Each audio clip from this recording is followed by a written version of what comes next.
All right, so let's jump right in. We're diving deep today into the world of tech giants. Specifically, we're looking at Palantir and Nvidia. Two pretty big names in the AI space, for sure. Definitely. And we've got this interesting article from The Motley Fool, March 2025, so fairly recent. It kind of gives us a peek into how Wall Street is sizing these companies up. Yeah, they're looking at analyst ratings and what they think the potential upside could be for each stock. So our mission here is to kind of unpack that a bit. Right, like what were the experts seeing that's making them favor one over the other? Exactly. And what does all that mean for investors? Perfect. Well, let's start with Palantir Technologies, shall we? As of March 21st of this year, so just a couple days ago, they're sitting pretty at a $213 billion market cap. Stocks trading around 90.94 a share. Okay, not bad at all. Not bad at all. But here's the thing that might make you scratch your head a bit. There are 26 analysts covering Palantir, and the overall consensus is a hold. A hold? So not a sell-off, but not exactly a ringing endorsement either. Right. And if you peek at their price targets, the median is just around $97 a share. So that's like what, a potential upside of what, 7%? Yeah, something like that. So the analysts aren't running for the hills, but they're not exactly jumping for joy either. Interesting. So what's behind that kind of cautious stance? Well, the article digs into Palantir's performance last year in 2024. And just looking at the raw numbers, things actually seem pretty impressive. Like, they added a ton of new customers, 43% more to be exact, bringing their total customer count up to 711. Okay, that's significant growth. It is. Plus, their existing customers are spending more too, on average about 20% more than the year before. So there's definitely some real momentum there. Customers are sticking around and spending more. Exactly. And all that translates to some pretty healthy financials. Their full-year revenue jumped up 29% year over year, landing at $2.8 billion. Wow, that's not too shabby. Nope. And here's what I find really interesting. That revenue growth actually accelerated from the previous year. Oh, so it's not just growth, it's accelerating growth. Wall Street loved to see that. Absolutely. And their bottom line looked good, too. Their non-GAAP net income, which for folks who aren't familiar with accounting jargon basically just means earnings with some of the less frequent costs stripped out, that soared 64% to 41 cents per diluted share. So they're growing their top line, they're growing their bottom line. Everything seems to be moving in the right direction. Right. And the article kind of boils down their appeal to their data analytics platforms. It says they're really different from what else is out there. So what makes them so special? Well, Palantir claims their software isn't just about analyzing data. It's about actually using AI to solve real-world problems. Okay. So it's not just having AI for the sake of AI. It's about actually making it work for you. Exactly. Like, there are plenty of companies out there that can build fancy AI models, but Palantir is saying, hey, we can take those models and actually integrate them into your operations. That's a crucial difference. Totally. And the article points out that the industry seems to agree with that assessment. Like IDC, which is a big research firm, named Palantir as a leader in decision intelligence platforms. Decision intelligence platforms. I like that. Has a nice ring to it. It does, doesn't it?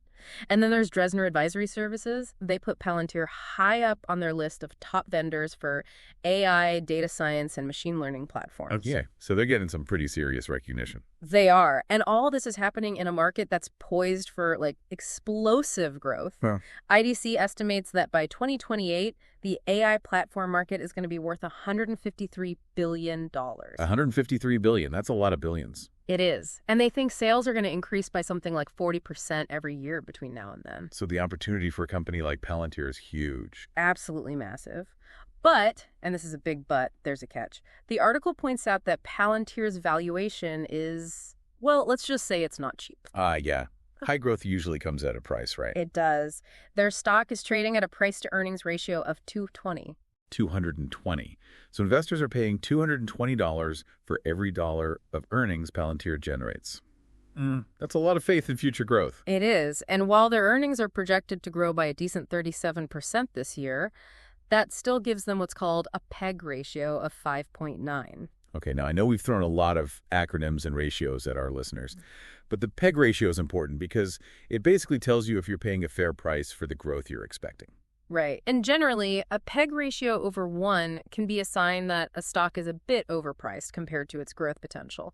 So 5.9 is definitely on the high side. Makes you wonder if that growth is already baked into the price, right? Exactly. So even though the Motley Fool acknowledges that Palantir is a great company with a bright future, their takeaway is that, well, even great companies can be overpriced. It's like that old saying, buy low, sell high. The question is Palantir already too high? Right.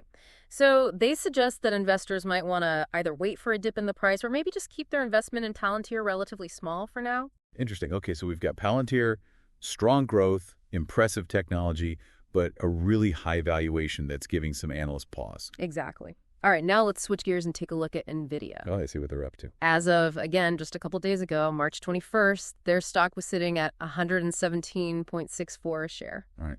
Bit lower than Palantir. It is. But here's a big difference. 67 analysts are covering Nvidia, a lot more than Palantir, and the vast majority of them are saying buy. Oh, wow. So the sentiment is much more positive on Nvidia. Way more positive. Their median price target is $175 a share. Okay, so that's like, what, almost a 50% potential upside? Yeah, something in that ballpark. So very different from Palantir's measly 7%. Huge difference. So what's making Wall Street so bullish on Nvidia? Well, their 2024 numbers are pretty mind-blowing, honestly. The article uses the word impressive, but I think that might be underselling it. Okay, lay it on me. What kind of numbers are we talking about? Their full-year revenue went up by, get this, 114%. 114%? That's insane. It is insane. They brought in a total of $130 billion in revenue. That's not just growth. That's a complete explosion. Right. So what's fueling that kind of growth? The article points to, well, basically the huge demand for everything related to accelerated computing, and specifically their data center GPUs. CPUs, those are the chips that power a lot of the AI stuff we're talking about right now. Exactly. Like if you're training a massive language model or running complex AI applications, you need GPUs. And Nvidia is pretty much the king of the hill when it comes to those. Makes sense. So their growth is being driven by the whole AI boom that everyone's talking about. Exactly. And it's not just revenue. Their profitability was up too. Their non-GAAP gross margin, which again is basically just their profit margin after taking out certain costs, that went up by 1.7 percentage points. Okay, so they're selling more and they're making more profit on each sale. That's a winning combination. Absolutely. Their adjusted earnings also skyrocketed, up 130% to $2.99 per diluted share. Wow. I guess you could say business is good. Business is booming. The article even quotes NVIDIA's CEO, Jensen Huang, saying that the demand for their latest chip architecture called Blackwell is amazing. So they're riding the wave of AI enthusiasm, and they're doing it very well. They are, and a big part of their success, according to the article, is their absolute dominance in the data center GPU market. Like, these chips are essential for AI, and NVIDIA is pretty much the only game in town. So they've got a pretty sweet setup, high demand, and very little competition. Exactly. The article mentions that they control something like 98% of data center GPU sales and over 90% of AI accelerator sales. So if you're betting against Nvidia in this market, you're basically betting against the entire AI trend. Pretty much. But their success isn't just about having the best chips. There's a quote in the article from an analyst named David Harold at John Teddy Research.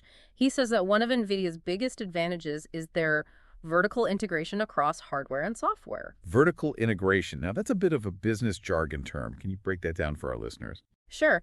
Basically, it means that NVIDIA isn't just making GPUs, they're also providing all the other stuff that you need to make those GPUs work effectively.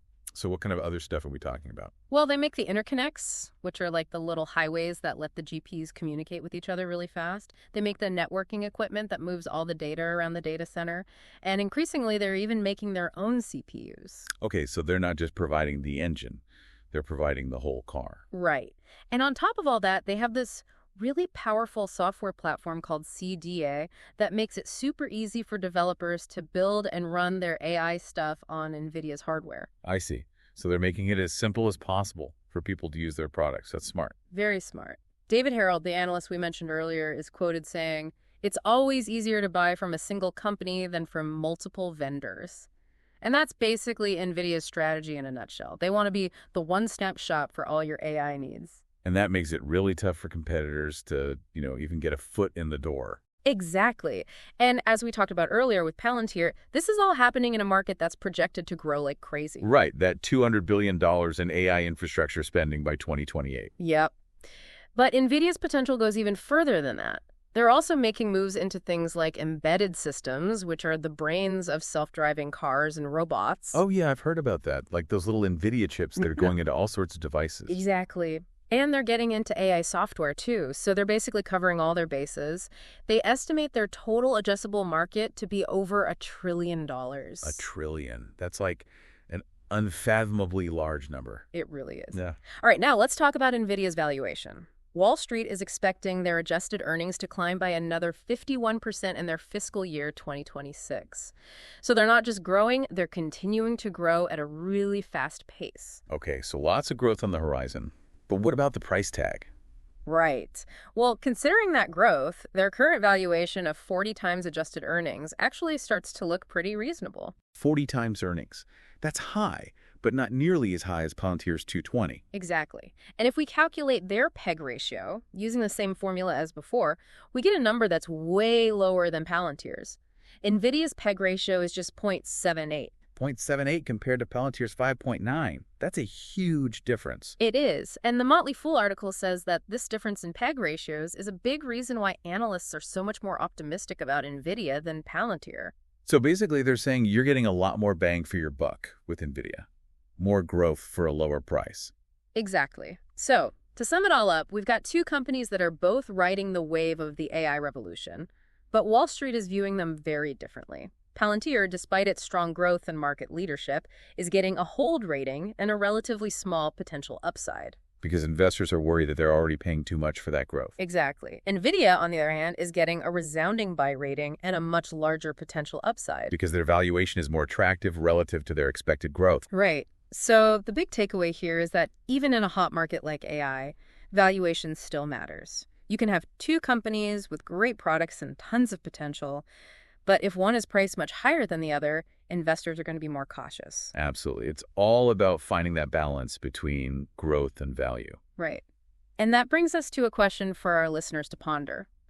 When you're evaluating companies in a fast-growing space like AI, how much weight do you give to valuation versus potential? Is one more important than the other? And how might that balance shift depending on the specific company or the stage of the market? There's no easy answer, but it's something worth thinking about as you navigate your own investment decisions. Absolutely. It's a complex landscape out there, and it's always good to have as much information as possible before making any big moves. Well said. Thanks for joining me on this deep dive. My pleasure. Always happy to chat about all things AI.